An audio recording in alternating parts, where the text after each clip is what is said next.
ఒకప్పుడు ఒక చిన్న పట్టణం ఉండేది. ఆ పట్టణంలో ఒక యువకుడు ఉండేవాడు. అతని పేరు ఆనంద్. ఆనంద్ని చూసినప్పుడు ఎవరికైనా అనిపించేది, ఈ అబ్బాయిలో ఏదో ఉంది. అతని మాటల్లో ఆలోచన ఉండేది. కళ్లలో కలలు కనిపించేవి. మాట్లాడితే భవిష్యత్తు గురించి చెబుతాడు. తన జీవితం ఎలా ఉండబోతుందో, తాను ఏమేమి సాధించబోతున్నాడో చాలా స్పష్టంగా వివరిస్తాడు. ఆనంద్ ప్రతిరోజు కొత్త కలతోనే లేచేవాడు.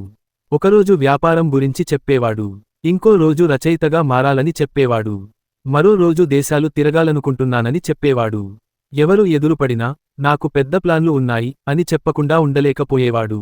చాయ్ షాపులో కూర్చుని కూడా అతని మాటలే. నేను త్వరలో పెద్ద బిజినెస్ చేస్తాను. నా పేరు ఒకరోజు అందరికీ తెలుస్తుంది. నేను సాధారణ జీవితం కోసం పుట్టలేదు. వింటున్నవాళ్లు మొదట మెచ్చుకున్నారు. కొందరు అభినందించారు. కొందరు ప్రోత్సహించారు. ఆనంద్కి ఆ మాటలు వినిపించినప్పుడల్లా గుండెల్లో ఒక వెచ్చని భావన.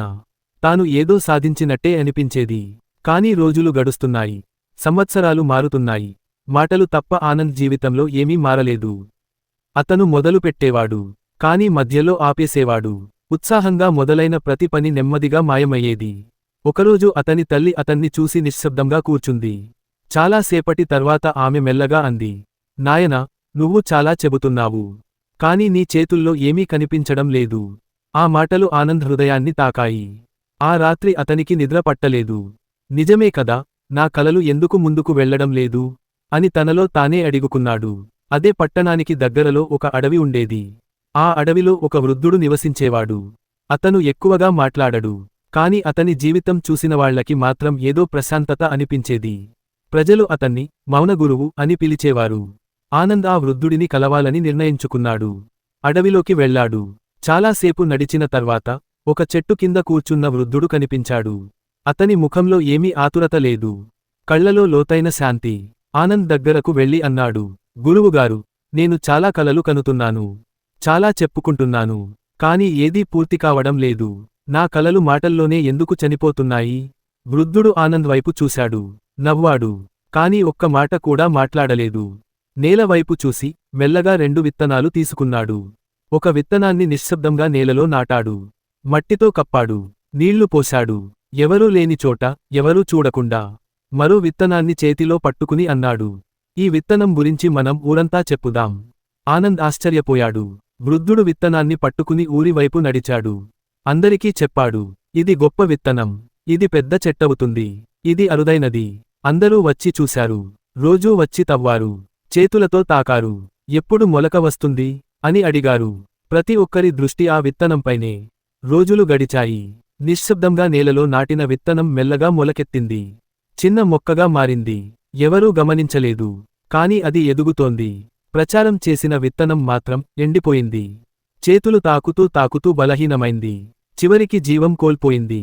ఆనంద్ కళ్లలో నీళ్లు తిరిగాయి. అప్పుడు వృద్ధుడు మెల్లగా అన్నాడు, నాయనా, నీ కలలు కూడా విత్తనాల్లాంటివే. నువ్వు వాటిని ఎక్కువగా మాట్లాడితే వాటి పెరుగుదలకి కావాల్సిన శక్తి మాటలలోనే ఖర్చయిపోతుంది. నీ మెదడు నీకు మోసం చేస్తుంది. లక్ష్యాన్ని అందరికీ చెప్పినప్పుడు సాధించినట్టే ఫీలింగ్ ఇస్తుంది. ఆ సంతృప్తి నీ పనిని ఆపేస్తుంది. విజయం మాటలతో రాదు, మౌనంతో వస్తుంది. ఆ మాటలు ఆనంద్ జీవితాన్ని మార్చేశాయి. ఆ రోజు నుంచి ఆనంద్ మారిపోయాడు. తన లక్ష్యాలు ఎవరికీ చెప్పలేదు. సోషల్ మీడియాలో పోస్ట్లు పెట్టలేదు. ఎవరు అడిగినా పనిలో ఉన్నాను అన్నాడు. అంతే. ప్రతిరోజు నిశ్శబ్దంగా పనిచేశాడు. అలసిపోయాడు. కానీ మాట్లాడలేదు. ఫలితం వచ్చే వరకు ఓపిక పట్టాడు. నెలలు గడిచాయి. సంవత్సరాలు మారాయి. ఒకరోజు ప్రపంచమే అతని గురించి మాట్లాడటం మొదలుపెట్టింది. అతను సాధించాడు. అతను పూర్తి చేశాడు. అతని ఫలితాలే అతని మాటలయ్యాయి. ఆనంద్ అప్పుడు మాత్రమే నవ్వాడు. ఎందుకంటే మౌనంలో నాటిన విత్తనం చివరికి చెట్టైంది. ఈ రోజు నుంచి ఒక నిర్ణయం తీసుకో. నీ కలలను అందరికీ చెప్పడం ఆపు. నువ్వు చేసే పని ఎవరికీ కనిపించనివ్వకు. ఎవరికీ వినిపించనివ్వకు. ఎందుకంటే మాటలు తాత్కాలిక సంతృప్తిని ఇస్తాయి. కాని మౌనం శాశ్వత విజయం ఇస్తుంది. సింహం వేటకు ముందు గర్జించదు. వానపడే ముందు మేఘాలు ప్రచారం చేయవు. నిశ్శబ్దంగా పనిచేయి. అలసేవరకు కాదు, ఫలితం వచ్చేవరకు. ఒకరోజు నీ నోరు మాట్లాడాల్సిన అవసరం ఉండదు. నీ విజయం తానే మాట్లాడుతుంది.